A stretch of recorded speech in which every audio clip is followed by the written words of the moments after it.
General secretary Vellappally നടേശനെ കേന്ദ്രീകരിച്ചുള്ള രാഷ്ട്രീയ വിവാദങ്ങളും ഇടതുമുന്നണിയിലെ ആഭ്യന്തര കലഹങ്ങളും കേരള രാഷ്ട്രീയത്തിൽ പുതിയ ചർച്ചകൾക്ക് വഴി തുറന്നിരിക്കുകയാണ്. വെള്ളാപ്പള്ളിയുമായി മുഖ്യമന്ത്രി പിണറായി വിജയൻ പുലർത്തുന്ന അടുത്ത ബന്ധം വരാനിരിക്കുന്ന നിയമസഭാ തെരഞ്ഞെടുപ്പിൽ LDFന് വലിയ ബാധ്യതയാകുമെന്ന CPIയുടെ പരസ്യമായ മുന്നറിയിപ്പ് രാഷ്ട്രീയ വൃത്തങ്ങളിൽ വലിയ ചലനമുണ്ടാക്കിയിട്ടുണ്ട്.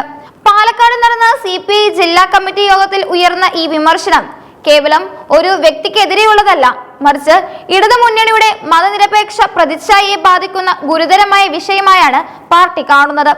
ശ്രീനാരായണ ധർമ്മപരിപാലന യോഗത്തിന് കേരളത്തിന്റെ നവോത്ഥാന ചരിത്രത്തിൽ വലിയ സ്ഥാനമുണ്ടെങ്കിലും വെള്ളാപ്പള്ളിയുടെ നിലവിലെ വർഗീയ ചുവയുള്ള പരാമർശങ്ങൾ ആ പാരമ്പര്യത്തിന് വിരുദ്ധമാണെന്നാണ് CPIയുടെ വിലയിരുത്തൽ.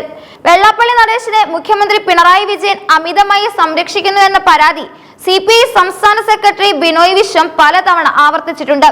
വെള്ളാപ്പള്ളി ഉയർത്തുന്ന വർഗീയ പ്രസ്താവനകൾക്കെതിരെ CPM സ്വീകരിക്കുന്ന മൃദു സമീപനം മതന്യൂനപക്ഷങ്ങൾക്കിടയിൽ LDFനെ കുറിച്ച് കടുത്ത സംശയങ്ങൾ ഉണ്ടാക്കാനും കാരണമാകുന്നു എന്നാണ് CPI നിരീക്ഷിക്കുന്നത്.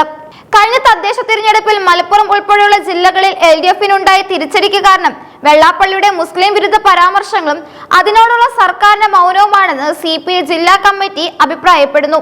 വെള്ളാപ്പള്ളിയല്ല LDF എന്നും വിശ്വസിക്കാൻ കൊള്ളാത്തവർക്കുള്ള ചതിയൻ ചന്തു എന്ന പേരും തൊപ്പിയും അദ്ദേഹത്തിനാണ് ഏറ്റവും അനുയോജ്യമാണെന്നും ബിനോയ് വിശ്വം പരിഹസിച്ചത് ഇരുവരും തമ്മിലുള്ള പേര് എത്രത്തോളം വ്യക്തിപരമായി മാറിയെന്നതിന്റെ തെളിവാണ്.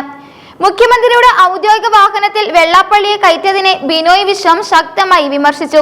താൻ വെള്ളാപ്പള്ളിയെ കണ്ടാൽ ചിരിക്കുകയോ കൈ കൊടുക്കുകയോ ചെയ്യുമായിരിക്കും, എന്നാൽ ഒരിക്കലും തന്നെ കാറിൽ കയറ്റില്ല എന്ന ബിനോയ് വിശ്വത്തിന്റെ പ്രസ്താവന CPMനും മുഖ്യമന്ത്രിക്കുമുള്ള പരോക്ഷമായ താക്കീത് കൂടിയാണ്. CPIയെ ലക്ഷ്യം വെച്ച് വെള്ളാപ്പള്ളി നടത്തിയ സാമ്പത്തിക ആരോപണങ്ങൾ പ്രശ്നം കൂടുതൽ വഷളാക്കി. CPIക്കാർ തന്റെ കയ്യിൽ നിന്ന് പണം വാങ്ങിയിട്ടുണ്ടെന്ന വെള്ളാപ്പള്ളിയുടെ ആരോപണത്തിന് തെരഞ്ഞെടുപ്പ് ഫണ്ടുകൾ വാങ്ങിയിട്ടുണ്ടാകാം, എന്നാൽ അത് അഴിമതി പണമല്ലെന്നും അത്തരത്തിൽ എന്തെങ്കിലും ഉണ്ടെങ്കിൽ അത് തിരിച്ചു നൽകാൻ തയ്യാറാണെന്നുമായിരുന്നു ബിനോയ് വിശ്വത്തിന്റെ മറുപടി. ഈ വാക്പോര് മുറുകുന്നതിനിടയിലാണ് BJPയുടെ കേരളത്തിന്റെ ചുമതലയുള്ള ദേശീയ നേതാവ് പ്രകാശ് ജവാദേക്കർ വെള്ളാപ്പള്ളി നടേശനെ കണിച്ചുകുളങ്ങരയിലെ വീട്ടിലെത്തി കണ്ടത്. BJPയുടെ ഈ നീക്കം കേരള രാഷ്ട്രീയത്തിലെ സമവാക്യങ്ങൾ മാറ്റിമറിക്കാൻ ഉദ്ദേശിച്ചുള്ളതാണെന്ന് നിരീക്ഷകർ കരുതുന്നു. തുഷാർ വെള്ളാപ്പള്ളിയുടെ BDJS ഇതിനോടകം NDAയുടെ ഭാഗമാണെങ്കിലും വെള്ളാപ്പള്ളി നടേശൻ പലപ്പോഴും CPMനോടാണ് അനുഭാവം പ്രകടിപ്പിച്ചിരുന്നത്.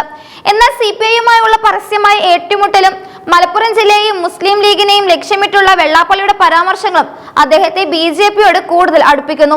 മലപ്പുറത്തെക്കുറിച്ച് വെള്ളാപ്പള്ളി നടത്തിയ വിവാദ പരാമർശങ്ങളെ പ്രതിരോധിക്കാൻ BJP തീരുമാനിച്ചതും ഇതിന്റെ ഭാഗമാണ്. ഇടതുമുന്നണികൾക്കുള്ളിൽ വെള്ളാപ്പള്ളിയെ ചൊല്ലി ഭിന്നത രൂക്ഷമാകുമ്പോൾ അദ്ദേഹത്തെ ചേർത്ത് പിടിക്കുന്നതിലൂടെ പിന്നോക്ക ഹിന്ദു വോട്ടുകൾ സമാഹരിക്കാമെന്നാണ് BJP കണക്കുകൂട്ടുന്നത്. വെള്ളാപ്പള്ളിയുടെ പ്രസ്താവനകളെ മുഖ്യമന്ത്രി തള്ളിപ്പറയാത്തത് CPMന്റെ വോട്ട് ബാങ്ക് രാഷ്ട്രീയത്തിന്റെ ഭാഗമാണെന്ന് കോൺഗ്രസ് ആരോപിക്കുമ്പോൾ തന്നെ അദ്ദേഹത്തെ വർഗീയവാദിയായി ചിത്രീകരിക്കുന്നതിനെതിരെ ശ്രീനാരായണ സംഘടനകൾ രംഗത്തെത്തിയിട്ടുണ്ട്.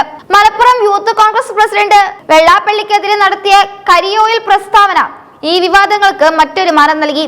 വെള്ളാപ്പള്ളിയെ ഒറ്റപ്പെടുത്താനുള്ള നീക്കങ്ങൾക്കെതിരെ ശ്രീനാരായണ പെൻഷനേഴ്സ് കൗൺസിൽ ഉൾപ്പെടെയുള്ള സംഘടനകൾ പ്രതിഷേധ പ്രമേയം പാസാക്കി.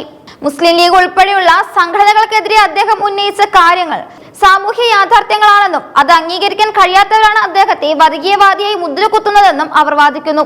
വരാനിരിക്കുന്ന നിയമസഭാ തെരഞ്ഞെടുപ്പിൽ വെള്ളാപ്പള്ളി നടേശൻ ആർക്കൊപ്പം നിൽക്കുമെന്നതും LDFലെ CPM CPI ഭിന്നത എങ്ങനെ പരിഹരിക്കുമെന്നതും കേരള രാഷ്ട്രീയത്തിന്റെ ഗതി നിർണ്ണയിക്കുന്ന ഘടകങ്ങളായി മാറിയിരിക്കുകയാണ്.